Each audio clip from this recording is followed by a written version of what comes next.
പിതാവ് കടബാധ്യതയിലായി മകൾക്ക് സക്കാത്തിൽ നിന്ന് പിതാവിന് കടം വീട്ടാൻ സഹായിക്കാം. അഥവാ പിതാവിന് കടം വീട്ടാൻ സക്കാത്തിൽ നിന്ന് കൊടുക്കാം. മകളാണ് കൊടുക്കുന്നത്. ഒന്നാമതായി നമ്മൾ മനസ്സിലാക്കേണ്ടത് പണ്ഡിതന്മാർക്കിടയിൽ ഇജ്മാ ഉള്ള വിഷയമാണ്. ഇജ്മാ എന്ന് പറഞ്ഞാൽ ഏകാഭിപ്രായം. അതിൽ ആർക്കും അങ്ങോട്ടും ഇങ്ങോട്ടും അഭിപ്രായ വ്യത്യാസമില്ല. ഇമാം നവവി ഒക്കെ രേഖപ്പെടുത്തിയതായി കാണാൻ സാധിക്കും. ഇജ്മാ ഉള്ള വിഷയം ഇമാം ഇബ്നു ഖുദാമ അദ്ദേഹത്തിന്റെ മുഗ്നിയിലും രേഖപ്പെടുത്തിയതായി കാണാൻ സാധിക്കും. പണ്ഡിതന്മാർ ഏകാഭിപ്രായക്കാരാണ്.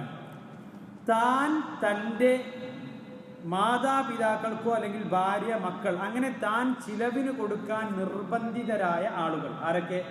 മാതാപിതാക്കൾക്ക് അവർക്ക് വരുമാനം കാര്യമൊന്നും ഇല്ലാത്ത ആളുകളാണ്. മകന് വരുമാനമുള്ള ആളാണ്.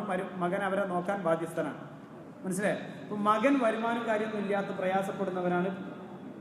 മാതാവും പിതാവും വരുമാനം കാര്യമൊക്കെ ഉള്ളവരാണെങ്കിൽ അവർ ഇവനെ നോക്കാൻ ബാധ്യസ്ഥ. ഇതാണ് ശർഅന്റെ മാനദണ്ഡം.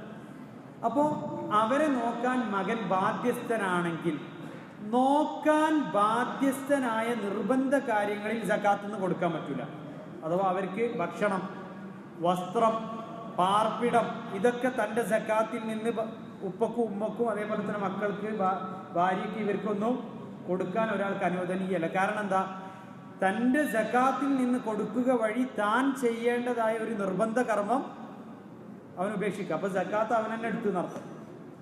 മനസ്സിലായില്ലേ? അപ്പൊ അത് പറ്റൂല. എന്നാൽ ഉപ്പയോ ഉമ്മയോ അല്ലെങ്കിൽ ഇതുപോലെ ഭാര്യയോ മക്കളോ കടക്കാരാണ് എങ്കിൽ, കടക്കാരൻ എന്ന് പറഞ്ഞാൽ മറ്റൊരാൾക്ക് പണം കൊടുക്കാനുണ്ട്.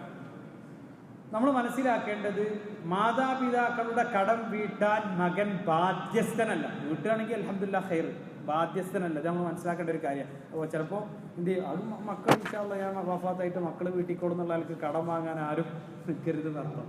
പാടില്ല. വളരെ ഗൗരവമുള്ള വിഷയം. കാരണം മക്കൾക്ക് ബാധ്യത ഒന്നുമില്ല. അവർ ചെയ്യുകയാണെങ്കിൽ അൽഹംദുലില്ലാഹ് നല്ല കാര്യം.